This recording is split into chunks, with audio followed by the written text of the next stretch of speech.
Sometimes the sacred is secular, at other times the secular is sacred. Here's a thought.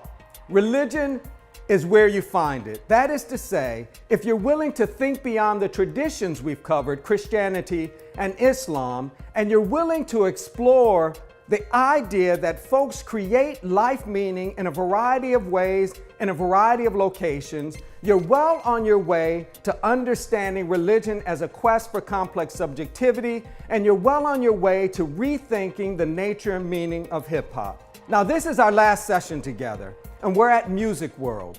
And we're hoping that Music World in Houston's 3rd Ward will remind you yet again of the deep creativity within cultural production.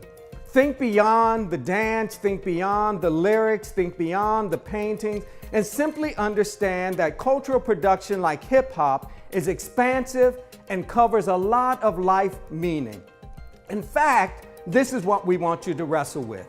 We want you to wrestle with the idea that hip-hop actually replaces traditional forms of religion. Let's recap. Again, we've asked you to think about religion in 2 ways. First, to think about religion within the context of religious traditions that you are very familiar with, Christianity and Islam. We've also asked you to think about religion as a general quest for complex subjectivity. That is to say, we've asked you to think about religion as a general way in which folks make life meaningful by wrestling with the fundamental questions of human existence. Who are we? What are we? Where are we? Why are we? And we've called this quest the quest for complex subjectivity. Now, let's push this a little further. Thinking about religion as a general quest for complex subjectivity forces us to rethink 2 terms, the sacred and the secular. It's often been the case that we've used these terms to mark out very different realities. I'm suggesting during this session that thinking about religion as a quest for complex subjectivity hampers the ability to think about the sacred and secular as distinct modes of experience. Instead, we're forced to think about the sacred and the secular as overlapping, embedded in each other, pointing to the same frame of human experience, simply interpreted in different ways. Let me give you some examples. Again, religion is the quest for complex subjectivity. It's about making life meaningful. It's not confined to any particular space. It's not confined to any particular set of practices. It isn't owned by Christian churches, and it isn't owned by Islam. You might even think then of sports as encompassing this quest for complex subjectivity.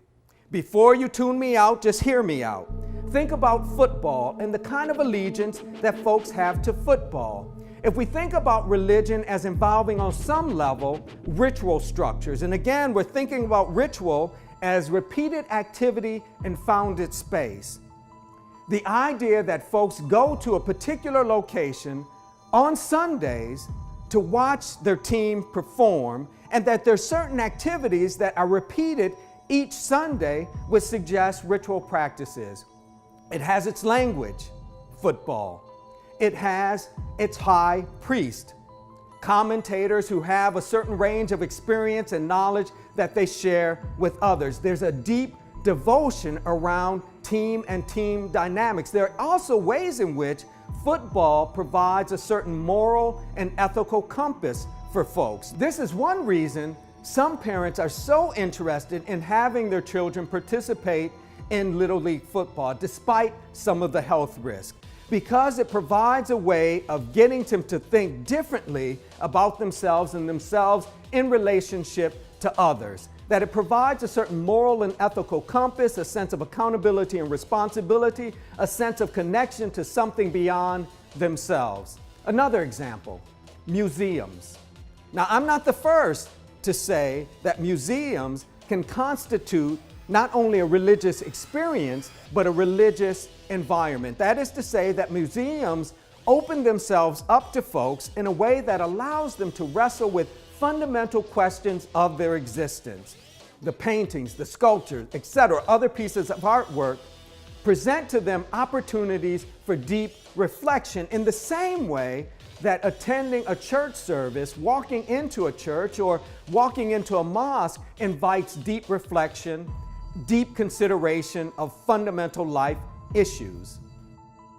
So I've mentioned two ways of thinking about religion as the quest for complex subjectivity that push us well beyond the boundaries of churches and mosques. I've mentioned sports and museums. Let's take it a little further and talk in terms of malls. Now, hear me out before you tune me out on this. Think about it this way, that if ritual involves repeated activity in founded space, there are ways in which the trek to the mall can constitute a ritual exercise for some. It's an opportunity for community, for relationships, for gathering that allow folks to reflect on who they are, where they are, their strengths, their weaknesses, their wants, their needs, their desires, and in this way to forge a conversation, to forge practices that revolve around life meaning. This is significant. It's more than about going to the mall and buying a t-shirt or a pair of jeans. It's about an opportunity to exercise a different dimension of what it means to be human, and to do that in the context of others. In a very real way, that's some of the basic stuff of religion. Now, what I've suggested in terms of sports, museums, and malls might be a stretch for you, but let's keep in mind what that exercise was intended to produce. What it was meant to get you to do is to think more expansively concerning what culture is and what cultural production is meant to achieve. If you do that, then you've positioned yourself to understand the ways in which hip-hop culture might just do more than support or critique religious institutions. If you understand culture in this way, understand the heavy lifting that culture does, you've positioned yourself to understand that hip-hop, in fact, can replace religious traditions and in a very real way can provide folks with all they need to wrestle with fundamental questions of life meaning. No churches, no mosques, just hip-hop.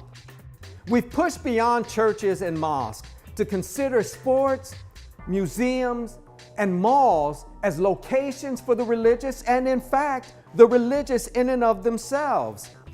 Why were we able to do this? Because religion is a flexible and porous category. It captures what humans do in the process of making life meaningful, and it is without boundaries and borders. Why think about hip-hop in this way? Well, it's not just me saying you should. Fans of hip-hop talk about artists, talk about the culture in a way that suggests it does this kind of heavy religious lifting. Now, Professor Bun B is going to take you further in that conversation. If you combine what I've told you with what Professor Bun B is going to tell you, and add to that the readings, the shout-outs, and other materials, you'll be well on your way to forging a deep understanding of how hip-hop functions as a religion.